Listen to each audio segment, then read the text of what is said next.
নমস্কার বন্ধুরা, আজকের মহাবিশ্বের বার্তা তোমার জন্য। তুমি কি কখনো সেই মুহূর্তটাকে ধরতে পেরেছো যখন তুমি কথা বলতে পারতে, কিন্তু তুমি নিজের ঠোঁটেই পাহারা বসিয়ে দিলে, আর ভেতরে কিছু নিঃশব্দে ভেঙে চুরে তছনছ হয়ে গেল? সেই একই মুহূর্ত যেখানে হৃদয় চায় কেউ যেন তোমার নীরবতার ভাষাও বুঝে ফেলুক, তুমি কিছু না বললেও। আর মস্তিষ্ক বলে থামো, এখন নয়, এখন একদম নয়। সেই একটুখানি থেমে যাওয়ার ভেতর জন্ম নেয় এক পুরো পৃথিবী, অকথিত বাক্যের অসম্পূর্ণ স্পর্শে এক অনুভূতি। আর সেই সব দৃষ্টি যারা একে অপরকে এড়িয়ে একে অপরকে খুঁজে বেড়ায়। সম্পর্ক কখনো হঠাৎ নীরব হয়ে যায় না, তারা আগে হালকা ফাটলের ভেতর শ্বাস নেয়। একটি বাক্য যা অসম্পূর্ণ রেখে দেওয়া হয়, একটি প্রশ্ন যাকে হাসিতে উড়িয়ে দেওয়া হয়, একটি শব্দ যা শুনেও না শোনার ভান করা হয়। আর তারপর একদিন শব্দ থামে না, বিশ্বাস থেমে যায়।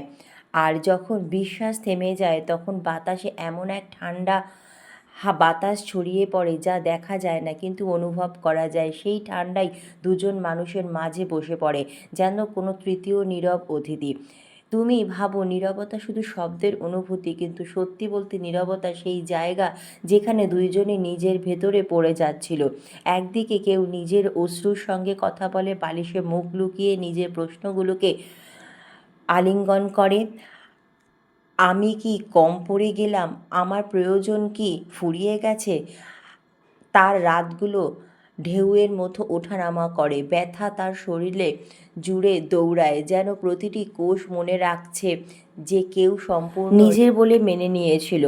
অন্যদিকে কেউ জানলার পাশে দাঁড়িয়ে বাইরের অন্ধকারের দিকে তাকায় আর ভেতরের অন্ধকারের সঙ্গে চোখ মেলানো এড়িয়ে যায়। সে নিজেকে বলে আমি ঠিক আছি, আর এই বাক্য ধীরে ধীরে এক কর্ম হয়ে যায়। তাকে শেখানো হয়েছিল সামলায় থাকাই শক্তি, ভেঙে পড়া দেখানো মানে দুর্বলতা, মানে হার।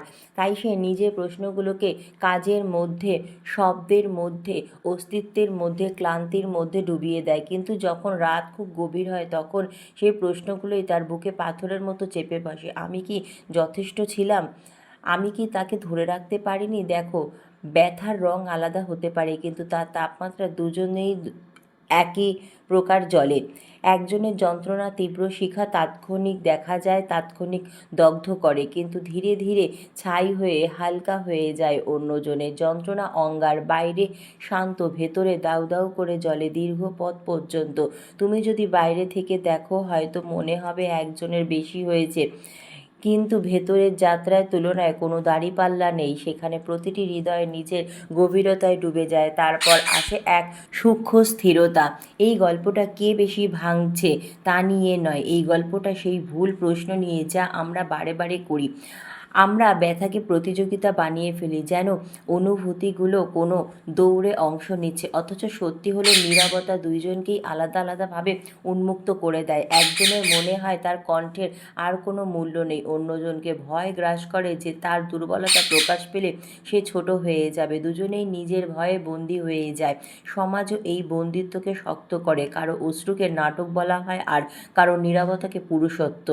আর এই লেভেলিংয়ের মাঝে আসল মানুষ হারিয়ে যায়। আমরা ভুলে যাই যে অনুভূতিগুলো কোনো লিঙ্গ থেকে জন্মায় না, তারা শুধু জন্মায় এবং নিজের পথ খুঁজে নেয়।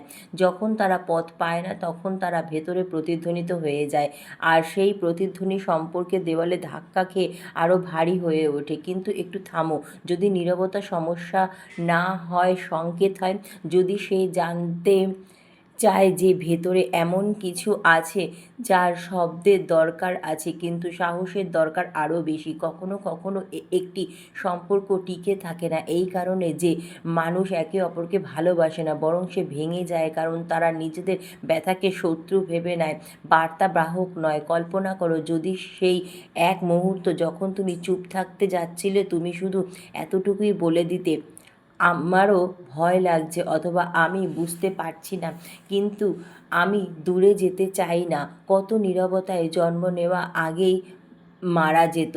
কখনো সমাধান শব্দের বন্যা নয়, কখনো কখনো সেটা শুধু এক স্বীকৃতি, আমিও মানুষ, আমিও আঘাত পেয়েছি। সম্পর্ক দুই পরিপক্ক মানুষের মিলন নয়, তারা দুই অপূর্ণ মানুষের সাহস, আর সাহস সবসময় শব্দ করে না, অনেক সময় সে ধীরে ধীরে বলে থামো, পালিও না, শোনো।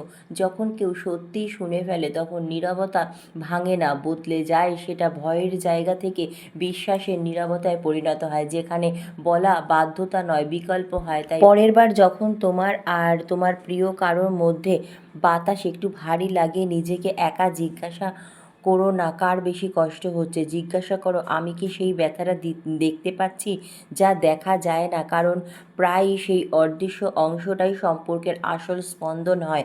আর হয়তো এই মুহূর্তে যখন তুমি এটা পড়েছ, তোমার কারো মুখ মনে পড়ছে, কেউ একজন যার সঙ্গে এক অসমাপ্ত সংলাপ কখনো তোমার ভেতরে চলতে থাকে। যদি তোমার মনে হয় এই যাত্রা তোমার ভেতরে কোনো দরজাকে সামান্য হলেও খুলে দিচ্ছে, তবে তাকে বন্ধ করো না, সেই অনুভূতিটাকে ধরে রাখো। সেটাই তোমার সংকেত যে তুমি এখনও সংবেদনশীল, এখনও জীবিত। শব্দ এখানে থেমে যায়, কিন্তু যা শোনা যায় না তা এখন তোমার ভেতরেই কথা বলছে। সেই কণ্ঠকে উপেক্ষা করো না, হয়তো সেখান থেকেই তোমার পরের সত্যের শুরু। একটু শান্ত, একটু শক্ত, আর আগের চেয়ে অনেক বেশি সত্য। কখনো কখনো সবচেয়ে কঠিন কাজ সামনে থাকা মানুষটির সঙ্গে কথা বলা নয়, নিজের ভেতরেই সেই দেওয়ালটাকে চেনা যা তুমি নিজেই দাঁড় করিয়েছ। সেই দেওয়াল যা তোমাকে নিরাপদও মনে করায়, আবার একাকীও করে দেয়। তুমি বলো এখন কথা বলে কী লাভ, কিন্তু সত্যি বলতে তোমার মনে হয় যদি আবার চেষ্টা করি আর আবার না শোনা হয় তাহলে কি হবে? এই ভয়, এই সম্ভাবনা যে তোমার হৃদয়ে আবার প্রত্যাখ্যান হতে পারে, তোমাকে শব্দ থেকে দূরে রাখে। ধীরে ধীরে নীরবতা অভ্যাস হয়ে যায়। প্রথমে তা ক্ষণিক ছিল, তারপর সে থামতে শিখে যায়। এখন সে তোমার ঘরে বসে থাকে, তোমার কফির সঙ্গে, তোমার ফোনের স্ক্রিনে, সেই বার্তাগুলোর মধ্যে যেগুলো লেখা হয় কিন্তু পাঠানো হয় না। তোমরা দুজনেই নিজের নিজের যুক্তি বানিয়ে ফেলো, তার তো পরোয়া নেই, সে বুঝবে না, আমি কেন বুঝবো। আর এই সব যুক্তির আড়ালে লুকিয়ে থাকে একটাই স্পন্দন, আমি কি এখনও গুরুত্বপূর্ণ তার কাছে? তুমি কি জানো সম্পর্ক প্রায় বড় ঝগড়ার ভাঙে না, তারা ভাঙতে শুরু করে সেই সূক্ষ্ম মুহূর্ত থেকে যখন কেউ একজন নিজের সংবেদনশীলতাকে লুকিয়ে ফেলে। যখন কেউ বলতে পারতো আমার তোমাকে দরকার, কিন্তু সে বলল কোনো ব্যাপার না। এই কোনো ব্যাপার না সম্পর্কে সবচেয়ে ভারী বাক্য, এর মধ্যে অসংখ্য অজানা প্রয়োজন চাপা থাকে। আর এখানে আর একটা গভীরতা আছে, আমরা প্রায় সামনে থাকা মানুষের নীরবতাকে তার উদাসীনতা বলে মনে করি, কিন্তু হতে পারে সে নিজের ভেতরে লড়ছে, হতে পারে সে শব্দ খুঁজছে আর প্রতিটি শব্দ তার কাছে ছোট মনে হচ্ছে, হতে পারে সে ভাবছে যদি সে নিজের দুর্বলতা দেখায় তুমি তার থেকে দূরে সরে যাবে। এই ভুল বোঝাবুঝির মাঝখানে দাঁড়িয়ে থাকে দুজন মানুষ, দুজনেই আহত, দুজনেই অপেক্ষায়, দুজনেই মনে করে আগে এগোনো মানে হার। কিন্তু একটু থামো, যদি আগে এগোনো হার না হয়ে আরোগ্য হয়, কল্পনা করো এমন এক সম্পর্ক যেখানে কেউ মানতে রাজি যে আমিও ভুল হতে পারি, যেখানে কেউ স্বীকার করে যে আমি তোমাকে বুঝতে পারিনি কিন্তু বুঝতে চাই। এই বাক্যগুলো অলৌকিক কাজ করে না, কিন্তু ফাটলের ভেতরে আলো ঢুকিয়ে দেয়। আর আলোর কাজ দেওয়ালে ভাঙা নয়, দিশা দেখানো। তোমাকে এটাও বুঝতে হবে যে যোগাযোগ শুধু কথা বলার নাম নয়, যোগাযোগ এক ধরনের উপস্থিতি। কখনো কখনো সামনে বসে কোনো প্রতিরক্ষা ছাড়াই শোনো, কোনো তর্ক ছাড়াই শোনো, যে তার চেষ্টা ছাড়াই শোনো। এটাই সবচেয়ে গভীর কথা। যখন কাউকে সত্যি শোনা হয় তার রাগ গলতে শুরু করে, তার অভিযোগগুলো নরম হয়েই যায়, কারণ প্রতিটি অভিযোগের নিচে লুকিয়ে থাকে একটাই ইচ্ছে, আমাকে দেখো, আমাকে অনুভব করো। আর যদি এখন তোমার জীবনে এমন কোনো নীরবতা থাকে যা ভারী হয়ে উঠছে, তবে হয়তো সেটাই সংকেত যে তোমার তর্ক নয়, দরকার সততা। একটি ছোট্ট বাক্য, আমি দূরে যেতে চাই না, একটু বলো।